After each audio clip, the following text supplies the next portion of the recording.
बघा मित्रांनो, जो टी-ई-टीचा 23 नोव्हेंबर 2025ला पेपर झाला होता, त्याचा रिझल्ट 16 जानेवारीला प्रसिद्ध करण्यात आलेला आहे आणि दरवर्षी 82 गुणांवर हा कट ऑफ लागत होता, पण ह्यावर्षी 83 गुणांवर कट ऑफ लागलेला आहे आणि 1-1 मार्कांनी खूप साऱ्या विद्यार्थ्यांचा रिझल्ट हा राहिलेला आहे.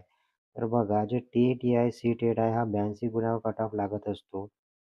तर ह्यावर्षी 83 गुणांवर लागलेला आहे आणि 1-1 मार्कानं खूप सारे विद्यार्थी गेलेले आहे आणि जो एक क्वेश्चन 100वा चुकीचा होता, जो संदिग्ध होता, त्याच्यासाठी योग्य पर्याय नसल्यामुळे प्रश्न रद्द करण्याचा आग्रह पण विद्यार्थ्यांनी केलेला आहे आणि अजून तो क्वेश्चन कॅन्सल झालेला नाही आहे मित्रांनो.